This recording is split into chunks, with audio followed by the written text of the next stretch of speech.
finally October, so I'm repping the skeleton earrings, and if you can see, skeleton sweater vest thing. I love it. In previous years I've been like mainly a Christmas girl, but as I come into my wisdom, I'm 22 now, you know, my brain is developing.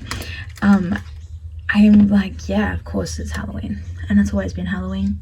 This year I've got 3 Halloween events on, and so far the costume ideas, we've got clown, classic. I'm going classic this year. I've got a clown, and I'm thinking maybe a ghost or a witch, depending on how I feel, but that one, the theme is glow, so I've got to figure out how to make the costume glow. I'm thinking maybe like witch hat with fairy lights in it. And the third one is banana.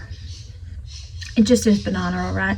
I bought a banana costume for Halloween last year, and now I've just owned an inflatable banana costume, so I have to put that to use.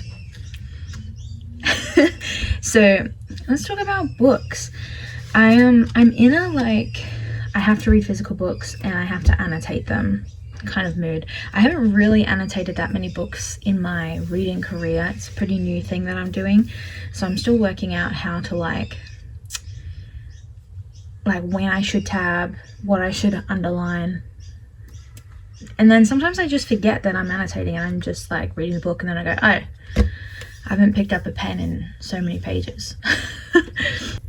So Frankenstein by Mary Shelley is the first book that I'm reading and annotating, as you can see my little tabs. It is pretty good so far. It's pretty fun, but listen, I am not a classics person. I wish I was a classics person, but I'm not. The words are hard. And I started reading this just as I'd finished all of my other like exciting books, and I've just started a Supernatural rewatch, and I love that show. I've only seen it once, and that was the first time when I was 15, and it's so much fun that I'm like, why would I read when I could watch Supernatural instead? So all of that combined, I'm in a bit of a reading slump. Not a bad one yet. I feel like I'm at the point where I can pull myself back out of it, and I do need to do that because I did up my Goodreads goal, because I reached it. I was like, what the heck, let's make it 50 instead of 40 or whatever it was. And then I started watching Supernatural. But yeah, so this is the book I'm reading. Mr. Robert, I think his name is, so relatable. He's so dramatic in the letters that he sends. There was so much that I was like, yeah, man, you're so right. Like, okay, listen, I know he's on like a boat or whatever, but when he's writing to his sister and he's like, remember me with affection, should you never hear from me again. That is so me. If I'm writing letters to people, you bet that it's gonna be dramatic. And then there's a part where he's talking like he wants a friend. Oh, he wants a friend to gaze into their eyes. I'm just so lonely, I want to gaze into their eyes. Not romantically, just as a friend. I can't find the bit that I was talking about, but like he's talking about Victor Frankenstein, the guy who's like narrating the book. He goes, his lustrous eyes dwell on me with all their melancholy sweetness. So, come on now. And the page before that, he's like, yet I have found a man who, before his spirit had been broken by misery, I should have been happy to possess as the brother of my heart. Girl, if you're looking for friends, maybe don't go on a ship where there's a limited amount of people. But again, that's so real.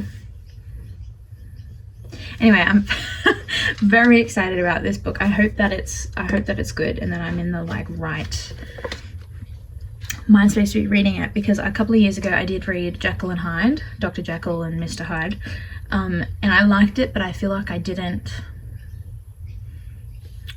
like read it properly. Like I read it because I wanted to have had read it, not because I wanted to read it, if that makes sense. But yeah, the other book that I am reading at the moment, so I've got 3 books on the go. The other one is Two Twisted Crowns by Rachel Gillig. Obviously One Dark Window is the prequel to this. I don't think prequel is the right word, but the book before this was One Dark Window. And I've heard that book too is very good as well, but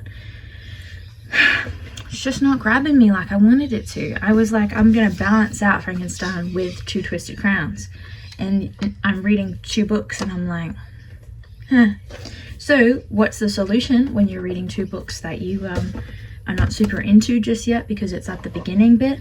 You start a 3rd book, a thick book, The Secret History by Donna Tartt. I'm going for very Halloween dark academia vibes, if you couldn't tell. So these are the 2 that I'm annotating. I started this one this morning. I went to a little cafe, started this one. I started both of them at cafes actually, so you know. And I'm trying really hard to like engage with the text, if you know what I mean. And it's pretty good, it's fun. For some reason I went into it thinking like, oh, it's going to be very Greek heavy, like I'm reading another Frankenstein. Obviously it's not. It's just a book, a normal book. But I think in my mind, because it was written in the 90s, maybe in 1992, you know, all those years ago, I was like, this is going to be a hard book to read, which is a crazy thing to have thought, and I don't know why I thought that. But yeah, so far this book has gripped me because I did enjoy We Were Villains. I can't remember who wrote that one, but We Were Villains I did love. But I think, again, I didn't really engage with it like I needed to. And a lot of it went over my head because it was Shakespeare, which I know very little about. I did do theatre for a long time, and we did cover Shakespeare for 1 or 2 of the like plays that we did, but I was like, why would I be doing this when I could be doing something fun like Narnia or Charlie and the Chocolate Factory? So yeah, I'm hoping this one, not that I have a background in Greek, but hopefully this one isn't as like, you know, you need to know the depths of it, which I do appreciate that in a book, but not when I'm also reading Frankenstein. But yeah, I did start listening to this maybe like a year or 2 ago as an audiobook, and that was a mistake because rereading it now, I've gotten up to the part that I remember, which is like this far in, and I probably, you know, this is probably how much I don't recall from that first bit. I only remember when he meets the professor for the first time and like starts to meet the cast of characters. But yeah, I'm very excited for that. I think it'll be good. Normally I'm daunted by like thick books, but this one is, I don't know, I'm excited for it. I'm excited to have something to like really dig my teeth into. But yeah, so I'm excited to be reading, but again, I have to fight the supernatural urge. I've also I found some like comedy YouTube channels that I'm really enjoying, and I'm like, why wouldn't I do that if instead the other option is to read? You know. The other thing that happened is I got some new sticky tabs. I have been thinking about getting these for ages because when I do sit down to annotate, I want to have the like match it to the color scheme of the book. And before I only had like vibrant Officeworks ones, so it's like bright pink, bright yellow, bright green, which this is probably the only book that I've ever read that has a bright color on the cover. But I also got these bookmarks. These bookmarks, they're magnetic. I love magnetic bookmarks because for some reason when I pick up books with a bookmark in it, I just fling it and the bookmark goes flying, and then it was like, what even was the point? I should just be memorizing the page number because I'm gonna chuck the bookmark out anyway. So yes, obsessed with my magnetic bookmarks. Shout out to my mum for getting me my first ones when I was younger. And now I've just bought myself some more because I forgot how much I love them. And these ones I can color code to the cover. Phenomenal. Love it. Obsessed with it. And this was like a pack of, I don't know, 15 different, well, that was got nothing in it, 15 different types and colors of sticky tabs. which has been great because then I just kind of go, what color is the cover, like I said, and then you pick a sheet that works. And I don't know, it just makes it so much nicer. And then I don't have very many highlighters, but you know, if I can find one that matches, whew, now we're talking. You know, the classic way that most people annotate, but I don't know, it just makes me so excited to read my book.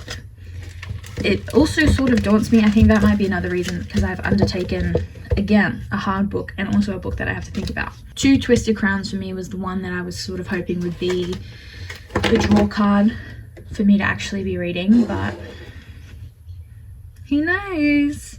But anyway, happy Halloween season. I hope that you're reading lots of spooky books and that, you know, your Halloween costumes are almost sorted.